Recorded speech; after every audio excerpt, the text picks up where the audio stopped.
इस धरती पर समूची विकृतियां इस कारण है कि गौ चली गई जीवन में से। मैं तो किसी प्राणी की कभी निंदा नहीं करता, हम कभी नहीं कर सकते किसी की निंदा, पर सच मानिए भारत के अतिरिक्त भैंस का दूध कोई नहीं पीता। भैंस यूरोप में तो मिलती नहीं, अमेरिकन जानते नहीं उसे, भैंस को तो कोई नहीं जानता। मैं बिल्कुल निंदा नहीं कर रहा हूं किसी प्राणी की, पर यह भैंस पता नहीं कैसे आ गई, जो सुपाच्य है, सुग्राही है, जिससे रूप लावण्य और बलवीर की वृद्धि होगी, वो गाय है,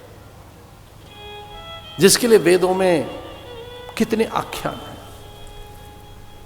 पीछे कहीं चर्चा चल रही थी, उसकी महत्ता बताई गई गोबर में। गाय का सबसे महंगा पदार्थ गोबर है, और गोबर गाय का, और जब गाय, देसी गाय गोबर देती है तो गणेश जैसा बनता है, वो एकदम ऐसा ठोस स्थूल।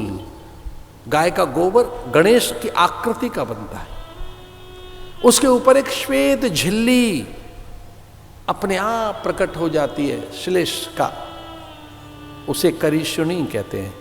गाय के गोबर को करीश कहते हैं संस्कृत भाषा में, करीश, करीश, ये षटकोण वाला स, शरीफा वाला स, करीश का रा में बड़ी ई की मात्रा और षटकोण वाला स, करीश, गोबर को कहते हैं।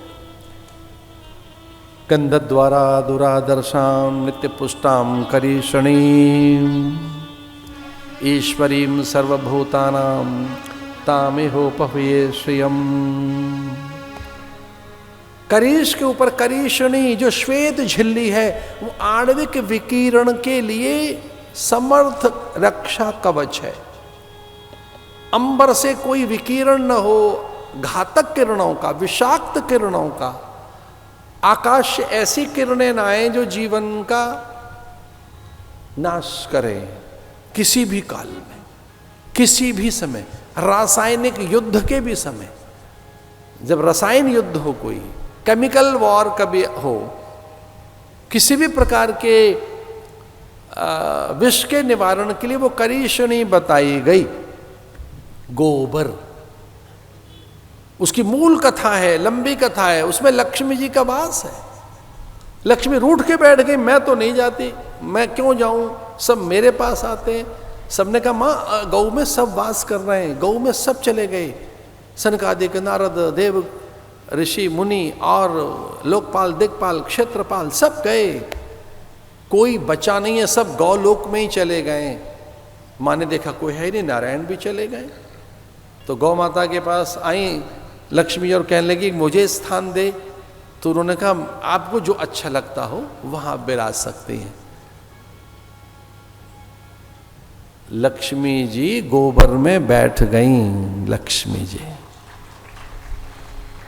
उसकी अंतड़ियों से निकलने वाला जो रस है वो ब्रह्म रस है। मैं अतिरेक नहीं कर रहा हूं, मुझे क्षमा कीजिए, सच में नहीं कर रहा हूं, मैं नहीं कर रहा, मैं तनिक भी अतिरंजन नहीं, अतिशोक्ति नहीं है, तनिक भी नहीं। मेरा शब्द का अतिरेक नहीं है, महिमा मंडन अतिरेक नहीं है, ये सच है, ब्रह्म रस है। जो गाय, देसी गाय के उदर में ब्रह्म रस, उससे पचता हुआ ये गोबर, बर कहते हैं श्रेष्ठ को।